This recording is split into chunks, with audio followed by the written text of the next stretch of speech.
কারণ ৭১ হয়েছেই তো ৫২-এর জন্য, তাই না? ভাষা, এই যে আজকে আমরা ভাষা আন্দোলন সম্বন্ধে, শহীদ দিবস সম্পর্কে, ভাষা সম্বন্ধে কথা বলছি, কিন্তু একবার ভাবলাম যে একটিও ইংলিশ ওয়ার্ড ব্যবহার করবো না, কিন্তু কেন না কেন এসে যায়। তো এতে কিন্তু ভাষার ক্ষতি হচ্ছে না, সমৃদ্ধিশালী হচ্ছে, আমি বিশ্বাস করি। যেমন বক্তব্য বললেন চেয়ার টেবিলের কথা, ফার্সির কথা, সংস্কৃতের কথা, অনেক ভাষার মিশ্রণ আমাদের রয়েছে। মাতৃভাষা পৃথিবীতে আমাদের বাংলা ভাষা বলে ৭ম প্লেসে রয়েছে। হাওয়ার ইন্ডিয়া হাফ এবং বাংলাদেশ পুরোটাই আমাদের বাংলা ভাষার কথা বলছে। এটা আমাদের স্পিড, যে ভাষায় আমরা কথা বলা শুরু করি সেই ভাষা দিয়ে আমরা জ্ঞান বিতরণ করি, সবকিছু সেটা দিয়ে হয়। ধরুন আপনাকে জিজ্ঞেস করা হলো কোন একটা বিষয়ের প্রশ্ন, লেটস সে আপনি আমেরিকায় আছেন, একটা ইন্টারভিউ দিতে গিয়েছেন, আপনাকে প্রশ্ন করা হলো যে একটি উত্তরটা দিতে গিয়ে আপনি প্রথমে ইংলিশে কথা বলছেন, যদি আমেরিকা ইন্টারভিউ দিচ্ছেন, আপনি কিন্তু সাথে সাথে এটা ট্রান্সলেট করেন বাংলাদেশে, তাই বাংলা ভাষায়, তাই না?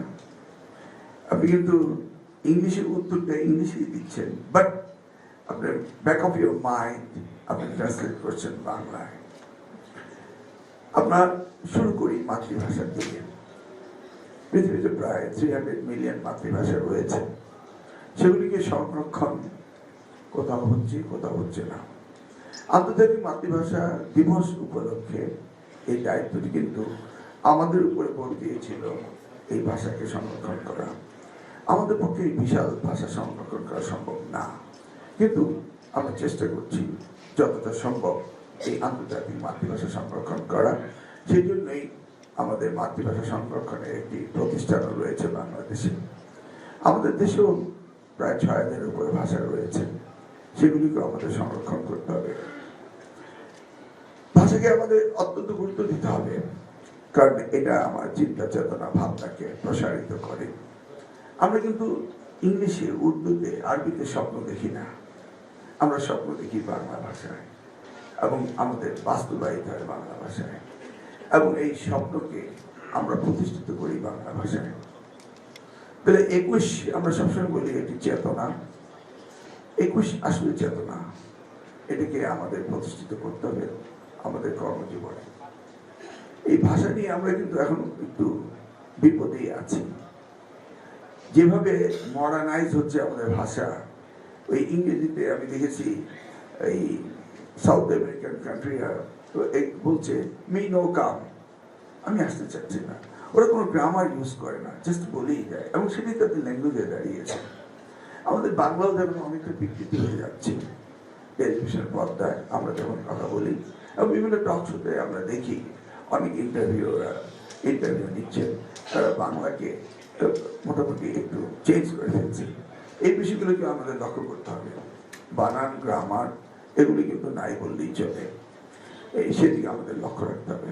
আমাদের পাঠ্যক্রমে বাংলা প্রথম পত্র, দ্বিতীয় পত্র ১০০, ২০০, এটাও আমি মনে করি একটা বার্ডেন হয়ে যাচ্ছে, কারণ বাংলায় ২০০, ইংরেজিতে ২০০, সেগুলি আমাদের ভাববার বিষয় রয়েছে। কোন সেক্টরে আমরা কোন ভাষাকে গুরুত্ব দিব, কোনটা প্রায়োরিটি থাকবে। অবভিয়াসলি বাংলা ভাষা আমাদের ফার্স্ট ল্যাঙ্গুয়েজ, মাতৃভাষা, কিন্তু তার পাশাপাশি আমরা সেকেন্ড ল্যাঙ্গুয়েজ কোনটাকে দেব সেটাও আমাদের ভাবতে হবে। উন্নত বিশ্বে তারা সেকেন্ড ল্যাঙ্গুয়েজ দেয়, ক্লাস 6 থেকেই সেকেন্ড ল্যাঙ্গুয়েজ শুরু হয়ে যায়, 1-2 থেকে পার্শিয়ালি শুরু হয়ে যায়। আমাদের দেশে সেকেন্ড ল্যাঙ্গুয়েজ আমরা ইংরেজিকে করেছি, কিন্তু অনেক ক্ষেত্রে ইংরেজির চেয়ে অন্য ভাষার প্রয়োজন রয়েছে। আমরা মাদ্রাসাগুলোতে অ্যারাবিককে প্রায়োরিটি দিয়েছি, সেখানে আমরা ইংরেজি বা বাংলাকে কিভাবে সমন্বয় করব সেই বিষয়গুলোকে কিন্তু আমরা প্র্যাকটিক্যাল স্পিকিং নির্ধারণ করিনি, যেখানে যা আছে তাই আমরা চালিয়ে যাচ্ছি।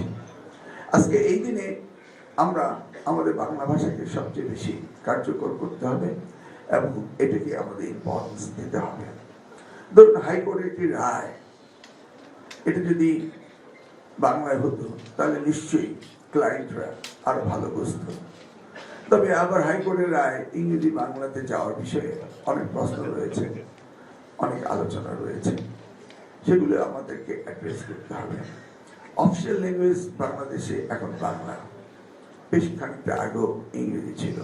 আচ্ছা ধরুন 1952 সালে যদি পাকিস্তানের কায়েদ আজম জিন্না বলতো English shall be the national language of Pakistan or official language of Pakistan, তাহলে কি আন্দোলনটা হতো? নিশ্চয়ই হতো না। তারা আধিপত্যবাদ সম্প্রসারণবাদ কে প্রতিষ্ঠিত করার জন্য সেই সময় কিন্তু এই কথাটি বলেছিল। মূলত তখন কিন্তু পাকিস্তানে ইংলিশই অফিসিয়াল ল্যাঙ্গুয়েজ ছিল, তারা ইংলিশই কথা বলতো এবং অফিসে ইংলিশই চলতো। কিন্তু তারা এই উপনিবেশিকবাদ, আধিপত্যবাদ, এই সম্প্রসারণবাদ এটাকে তারা তখন কগনিজেন্সে নিয়েছিল বলেই তারা তখন বলেছিল যে Urdu shall be the national language। আমরা বাংলা ভাষাকে দিয়ে দেশ স্বাধীন পেয়েছি। কার্যকর এই স্বাধীনতা সার্বভৌমত্বকে আগামী দিনে এগিয়ে নেওয়ার জন্য আমাদের ভাষাকে গুরুত্ব দিতে হবে। এবার আসি আমাদের শিক্ষা মন্ত্রণালয়। এই শিক্ষা মন্ত্রণালয় আমাদের প্রাইমারি এডুকেশনে আমি জাস্ট দায়িত্ব আমরা দুজনে পেয়েছি। এখন পর্যন্ত আমরা তদারকি করার সুযোগ হয়নি। আজকে প্রথম আমরা এই পিটিএতে আসলাম, জানার চেষ্টা করলাম যে এখানে কি হচ্ছে। হাওয়ার দেশে 67টি পিটিআই রয়েছে, নিয়ারলি 100 করে 10 মাসের ট্রেনিং হচ্ছে। জানি না কি ধরনের ট্রেনিং হচ্ছে, বাট আমরা কার্যকর হিসাবে যা দেখতে পাচ্ছি গ্রামের প্রতিষ্ঠানগুলোতে, সেখানে কতটুকু শিক্ষা ব্যবস্থা প্রচলিত রয়েছে বুঝতেও পারি না। আমরা শিশুদেরকে শেখানোর যে পদ্ধতি আমরা ব্যবহার করি, সেই পদ্ধতিগুলো আমাদের আরো যুক্তিসঙ্গত করতে হবে। যেমন কিছুক্ষণ আগে শুনলাম যে কি বলে পিটিআই টিচার এবং আমাদের সঙ্গীত শিক্ষক এগুলির কথা বলা হচ্ছিল। আমি আরো শুনলাম যে আপনাদের আর্ট টিচারের দরকার। এই যে শিশুরা শেখে, এই শেখক পদ্ধতিতে যে আর্ট টিচার, এটা অত্যন্ত গুরুত্বপূর্ণ। সৃজনশীলতা বাড়ায়, তাদের চিন্তা মেধা শক্তি বাড়ায় এবং শিখে কিন্তু প্র্যাকটিক্যালি। আমাদের উচ্চতর শিক্ষার ভিতরে কিন্তু প্র্যাকটিক্যাল এডুকেশনটা নেই, নিড বেসড এডুকেশন আমাদের নেই। আমাদের যা প্রয়োজন সেই শিক্ষাটা কিন্তু আমাদের নেই। মূলত আমরা গতানুগতিক ভাবে যে শিক্ষা রয়েছে সেটাকেই কিন্তু চর্চা করে যাচ্ছি, ডিফারেন্সিয়েশন আনার কোনো চেষ্টা করছি না।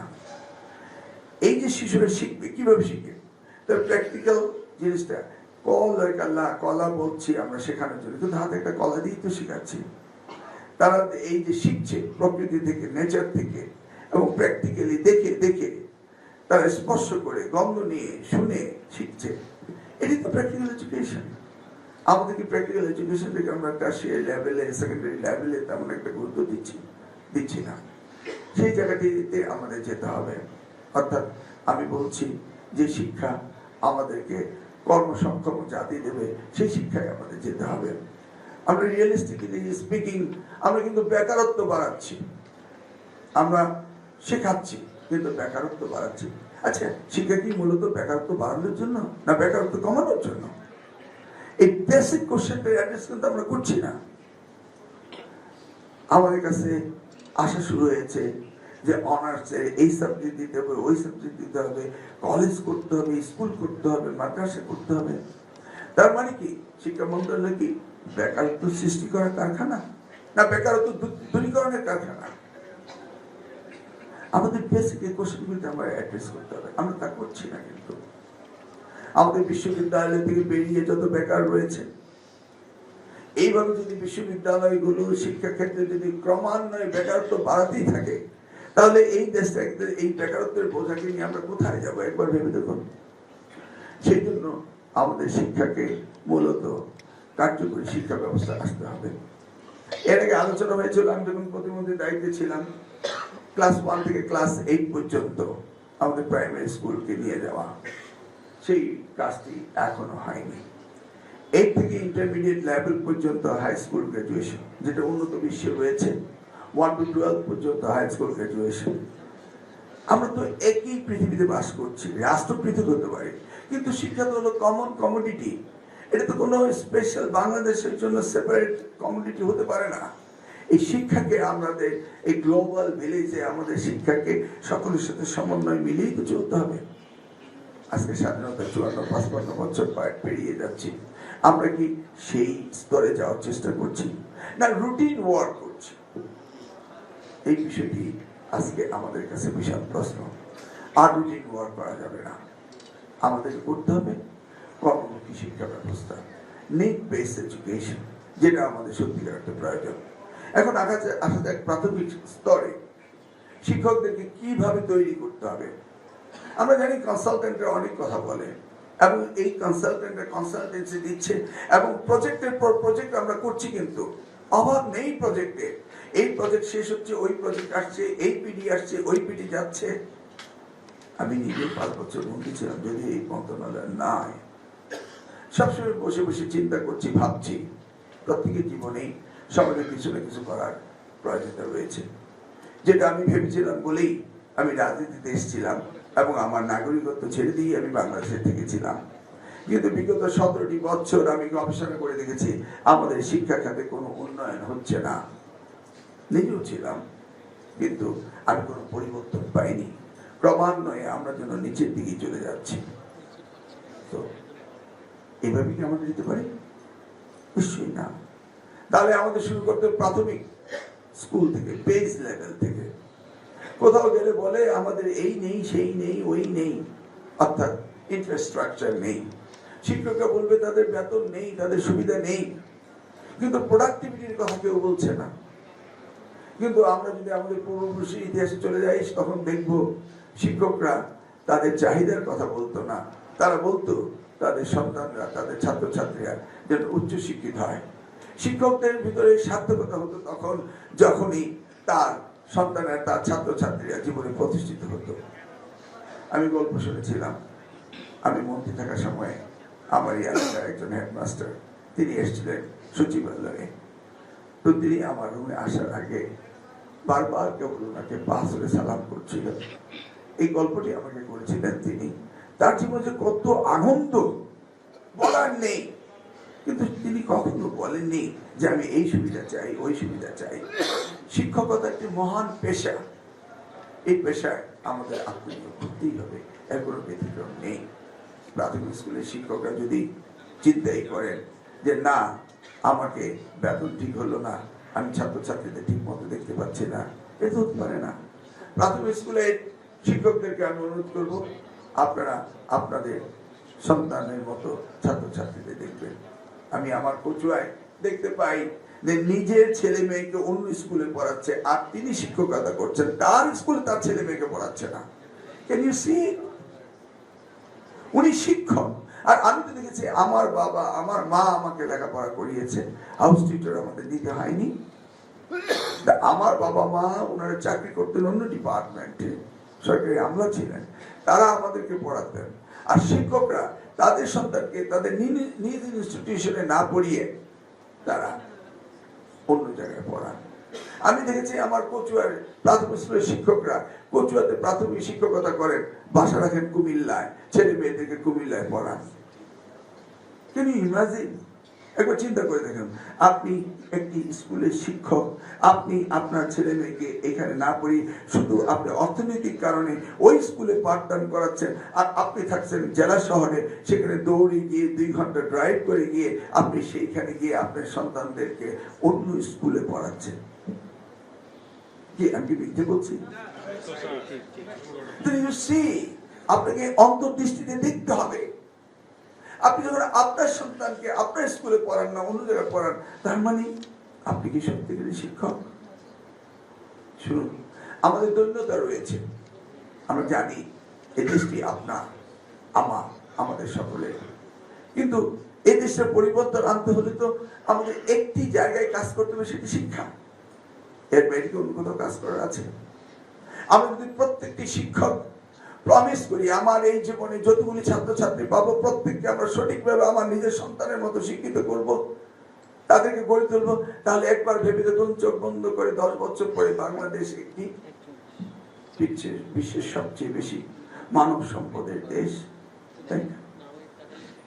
আমাদেরকে সেইভাবে ভাবতে হবে। আমি চাই না আগামী দিনে শুধু আপনারা আপনাদের দাবি দেওয়ার কথা বলবেন, আপনারা বলবেন যে কিভাবে তাদের উন্নয়ন করা যায়।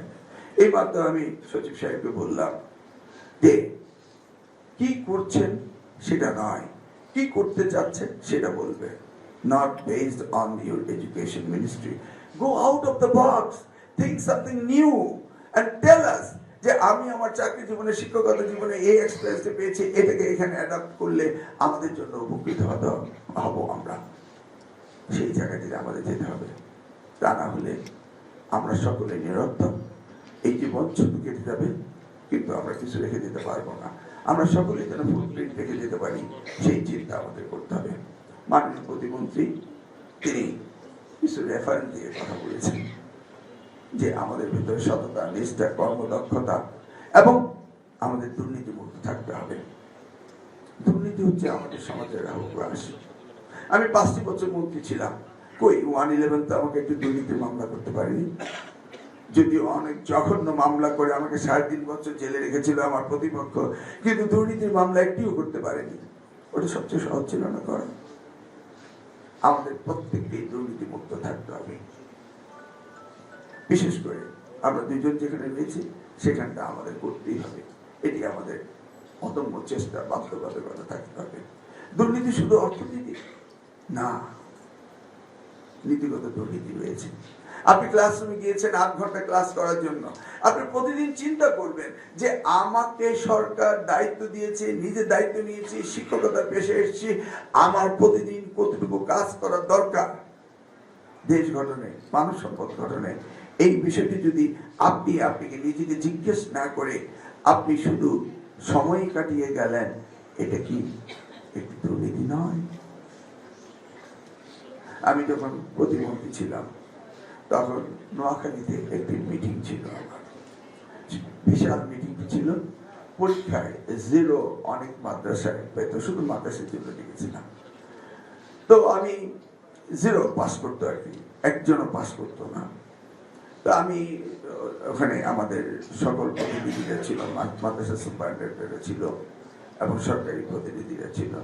আমি জিজ্ঞেস করলাম, একজন কোদালি যে মাটি কাটে, লেবার, তাকে যদি মাটি কাটতে দেওয়া হয়, শেষের মজুরি ছিল 100 টাকা, 100 টাকা মজুরি দেওয়া হবে একদিনে 8 ঘন্টা পরিশ্রমের জন্য। ধরে নিলাম তাকে 50 টুকরি মাটি কাটতে হবে। সেদিন 50 না কেটে 40 কাটে, 40 না কেটে যদি 30 টুকরি কাটে, 30 টুকরি না কেটে যদি 20 কোটি টুকরি কাটে, তাহলে আমরা বলবো যে ইয়েস, অর্ধেক কাজ করেছে। কিন্তু সে যদি 1 টুকরিও মাটি না কাটে, তাহলে 100 টাকা পারিশ্রমিক দেওয়া কি হালাল না হারাম?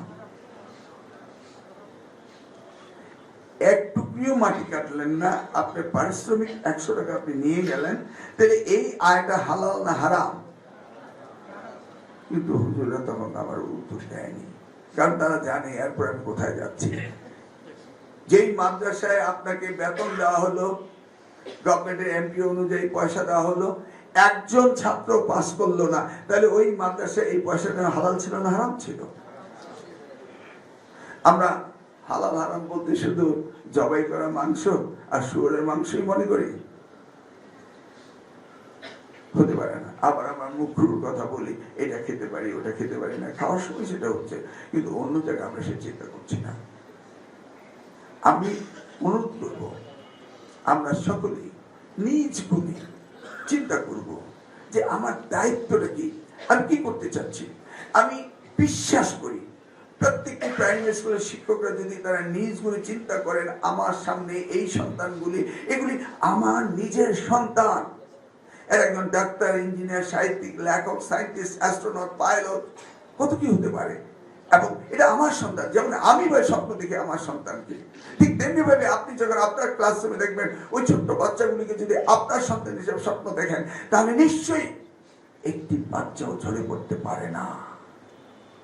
ভেবে দেখুন, এভাবে আমরা 10টি বছর কাজ করি, দেখুন বাংলাদেশ কোথায় চলে যাবে। আমাদের বাংলাদেশকে নিতেই হবে। বাংলাদেশ কিন্তু এগিয়ে যাচ্ছে।